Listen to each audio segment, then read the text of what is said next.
Бойыңызға пайдалы әдетті қалыптастыру үшін оны 21 күн бойы үзбей жасаңыз. Кейін автоматты түрде жасайтын боласыз. Бірінші күніне 1 сағат күйбең тірліктен демалыңыз. Табиғатқа шығыңыз, серуендеңіз, йогамен айналысыңыз, кітап оқыңыз. Екінші, сізді қуаттандыратын нәрселерге уақыт бөліңіз. Мысалы, қызықты адамдармен сұхбаттасу, позитивті фильмдер көру. Үшінші, апта аяғында үйіңізді, жұмыс орныңызды, компьютеріңіз бен ұялы телефондарыңызды қажетсіз дүниелерден тазартыңыз. Айналаңыз тиянақты болса, ойыңыз да жинақы болады. Төртінші, күнде кешкісін күнделік толтырыңыз.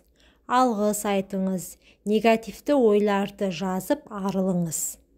Бесінші, ұйқы алдында бір істі күнделікті қайталаңыз. Мәселен, душ қабылдаңыз, немесе кітап оқыңыз, демалыңыз. Алтыншы, ең маңызды істерді таңертең жасаған абзал. Ісіңіз қаншалықты күрделі болса да, оның мәселесін бірден шешкен жөн. Жетінші, демалыңыз. Жұмыста үзіліс жасаңыз. Демалыс күндері серуендеңіз. Кейде шағын еңбек демалысын алып, күш-қуат жинаңыз.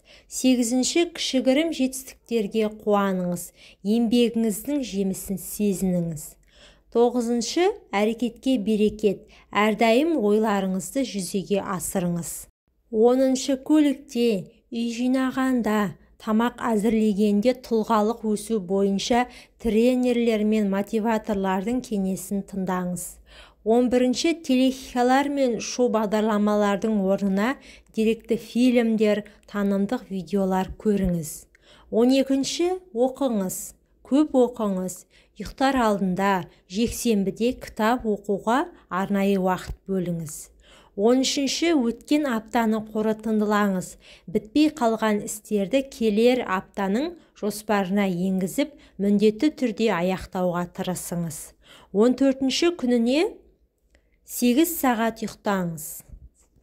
15-ші, әр күн сайын спортпен айналысыңыз.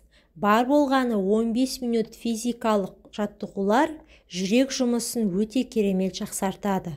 16-шы, талғаммен тамақтаныңыз.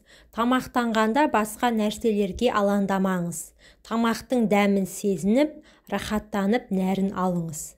17-ші, жылына 1 рет мүмкіндігінше дәрігерге қаралыңыз. Назарларыңызға рахмет. Менің каналыма тіркеліп, видеоға лайк басуды ұмытпаңыздар. Пайдаларыңызға жарасын.